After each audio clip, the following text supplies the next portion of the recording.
Hi there, my name is Taylor Sipos and I'm a physiotherapist at the Orthopedic Therapy Clinic. And what I'll be doing today is taking you through a little seminar that helps you set up your desk and your chair for your workspace. The goal of this seminar will be to give you some good tips in terms of equipment, position, and other helpful advice to help you reduce any kind of pain and discomfort that you might feel into your neck and back when you've sat for a long period of time. So like I mentioned, we'll go over sort of the way to set yourself up at your desk and in your chair area. I'll give you some recommendations for pieces of equipment that you might need to help yourself get into a good ergonomic setup. And I'll give you some maybe exercise and just general advice for how to reduce your pain as you sit throughout your working day.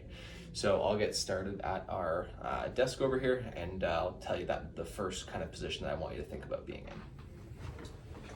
So when you're at your workspace, there are a few things that you want to think about in terms of creating what I like to call a home base. So for me, the home base position is the position that I'm going to spend the most amount of time in, and this is going to be a position that's going to be the most ergonomically friendly. So we'll go through all of those checkpoints. So the first thing that I like to think about is where is the height of the computer screen.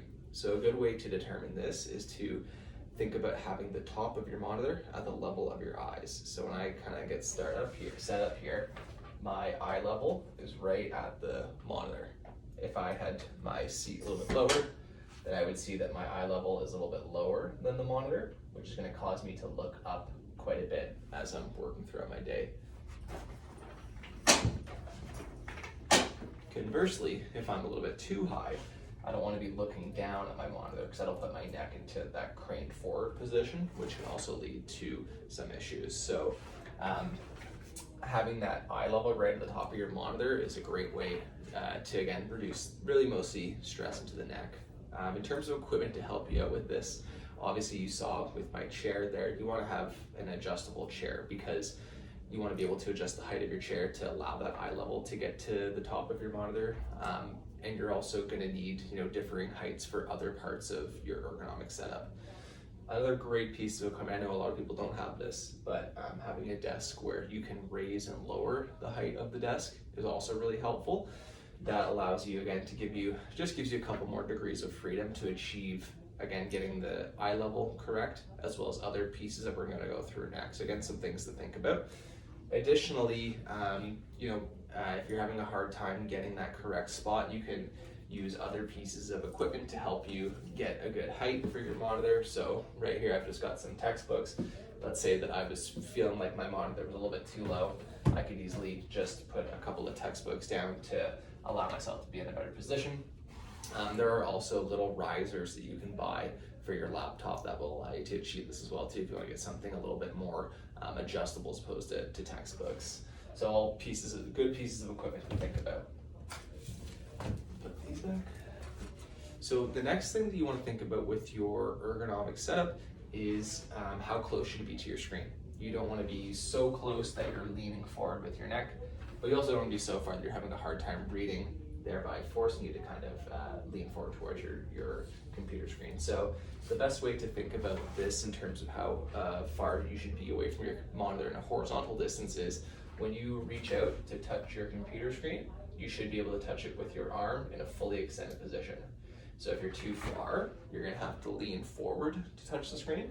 And if you're too close, you're going to have to bend your elbow to touch the screen. So again, you want to be that full arm's length away, which will be really helpful for finding that correct position. So another piece of equipment or a piece of advice again is vertical distance and horizontal distance from the screen.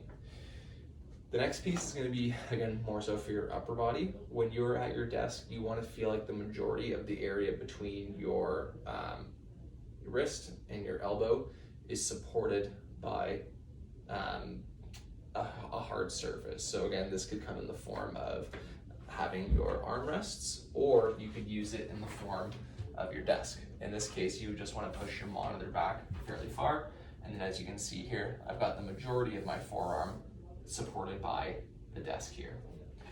So again, that kind of goes a little bit back towards that equipment piece. For your chair, having armrests that are adjustable will be really helpful. Again, if you can bring them up quite high, then you'll be able to use the armrest to support your arm. Additionally, sometimes you can have desks that can be a little bit hard to kind of fit underneath if you're going to sit a little bit closer. So having the ability to bring down the heights of the armrests would be quite helpful for this as well too.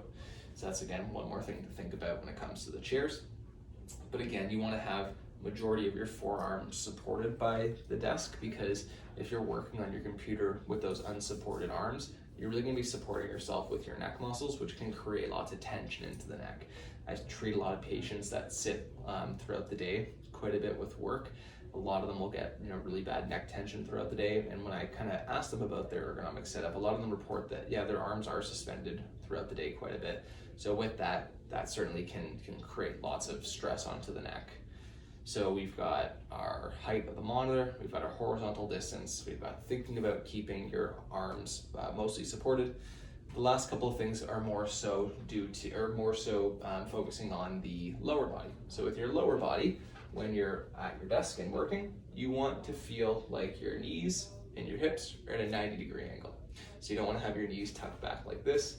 You also want to be folded forward, putting yourself into a little bit more of a hip bend, because that can put strain onto your low back. So when you've got your knees and your hips at that nice neutral posture and you're working on your desk, you are going to be putting your spine into a good neutral position, reducing the amount of strain that you're placing upon your back. The last piece to think about with your ergonomic setup is you want to have your feet flat on the floor here. So again, you don't want to have your feet suspended in the air, especially if you have to bring your chair up quite high to get that good that good height of your monitor.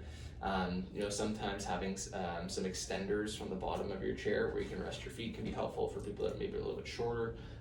But generally you want to have your feet flat on the ground. When you do that, again, that takes a lot of stress off of your low back. So the main things to think about: height of the monitor, horizontal distance away from the monitor, having your arms fully supported, having your hips and knees at 90 degrees, or that right angle, and then also having your feet flat on the ground. That's sort of the foundation of having a good ergonomic setup. So in terms of equipment to help you achieve this ergonomic setup, we sort of talked about it a little bit in the first piece of the seminar, but we've mostly got your computer, your desk, and your chair. Those are your main pieces of equipment.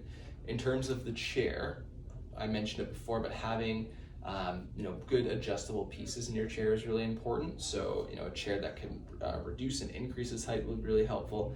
Having a chair with armrests that can reduce and can decrease and increase in their height would be really helpful. Another thing that I like to recommend to my patients, and it's not on this chair, but having a neck rest, so just be an extender from the top of this chair and come all the way up where I could rest my head back. That's a really nice piece of equipment to have. What it does, it allows you to offload your neck throughout the day. You certainly wouldn't need to use it the entire day, but having it kind of cycling between having your neck supported and unsupported can really reduce your pain in your neck, as you aren't required to use your neck muscles as much throughout the day, and again can kind of bring down that pain. So that's one little piece to think about. In terms of your desk, things that you want, it is a luxury for some people, but being able to use a desk that will increase and decrease in height is great. Just gives you a little bit more flexibility to achieve that ergonomic setup. You also want a surface where you have lots of space. So if you're using a laptop and it's a higher desk, being able to have your arms supported on the desk like mine are right now would be really great. If I had a shorter desk with less of that space, it's gonna force me to have the majority of my arm off of my desk, and again, will put more stress onto the neck. In terms of the computer screen, so if you're using a monitor, again, something that would allow you to increase or decrease the height would be fantastic. And in the case of using a laptop, having one of those pieces of equipment that you can rest your monitor on, where you can increase and decrease the height of that, would also be a great idea as well too. So those are sort of the main things to think about in terms of equipment and setup for your ergonomic space. However, there are some tips I'd like to give you to sort of finish off this talk as well too. The first thing is that the home base, it's a great place to be in, but you don't want to spend your entire day in that area. Even if you have the most perfect ergonomic setup, if you're spending hours and hours on end in that position, it will place lots of strain onto your neck and onto your low back.